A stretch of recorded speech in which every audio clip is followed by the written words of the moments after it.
জিকিম আৰু আমি জিকিম। জনগণক ন্যায় দিবৰ কাৰণে, জুবিনদাৰ হত্যাৰ ন্যায় দিবৰ কাৰণে আৰম্ভ কৰা যিখন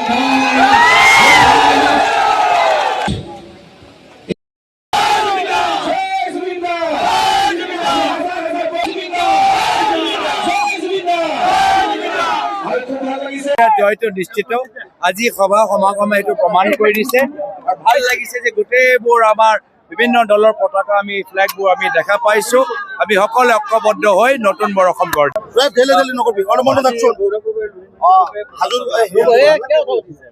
হয়, মানে মই খুব সুখ অনুভৱ কৰিছোঁ। বিশেষকৈ আজি আমাৰ বৰক্ষেত্ৰীবাসী ৰাইজৰ স্বতঃস্ফূৰ্ত সমৰ্থনত 50,000ৰো অধিক লোক ইয়াত একত্ৰিত হোৱা এখন সফল সভা আমি ৰূপায়ণ কৰিব পাৰিম। আমি ভোট বুলি নহয়, ডিফাৰেঞ্চটো মই খুব বেছি বুলি কোৱাটো অনুচিত। মই 50,000 60,000 বুলি মই মিছাকৈ নকওঁ, কিন্তু মই ভাবিছোঁ 15,000ৰ আশে পাশে নিশ্চিতভাৱে পাৰিব। আৰু মই যোৱাবাৰো এই মিটিংখনতে কৰিছিলোঁ, এখন বহুত ডাঙৰ সভা হৈছিল। যোৱাবাৰৰ দুগুণ মানুহ ইয়াত আজি একত্ৰিত হৈছে। আপুনি নিশ্চয় সাংবাদিক বন্ধুসকলে গম পাইছে চাগে, যথেষ্টখিনি মানুহ হৈছে। ৰাস্তা ঘাট বন্ধ হৈ গৈছে। মই দুখো পাইছোঁ, কাৰণ মানুহৰ অসুবিধাও হৈছে। কিন্তু মোৰ বহুত মানুহ আহিব পৰা নাই।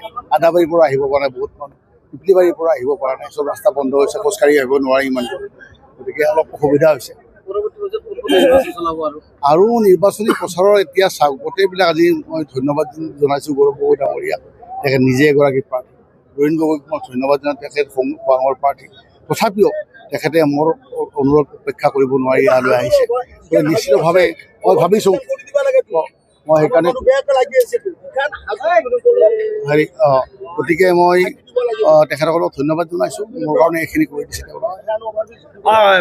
দুদিনমান আগতে মুখ্যমন্ত্ৰীয়ে এটা উল্লেখ কৰিছে যে আপুনি বিধানসভাত যায়, কোনো মাত মতা নাই। এইটো আপোনালোকে মিডিয়া চালে, মোৰ ফেচবুক পেজটো চালে হ'ল।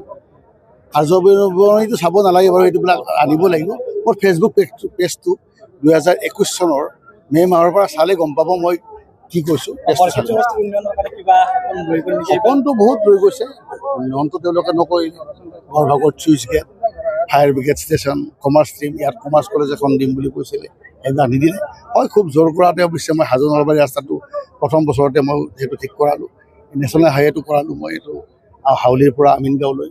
সেইটো এতিয়া DPR চলিছে, খুব কম দিনত আৰম্ভ হ'ব। ITI কৰিছোঁ, দুখনমান কলেজ হায়াৰ ছেকেণ্ডেৰীত মই 8.5 কোটি টকা দিছোঁ। পিছে আধাৰশিলা মোৰ দ্বাৰা নহয়, আধাৰশিলা মানে DCয়ে কৰে। DC মানে বুজি পাইছেনে? বুজা নাই, ডিফিটিং কেণ্ডিডেটে কৰে।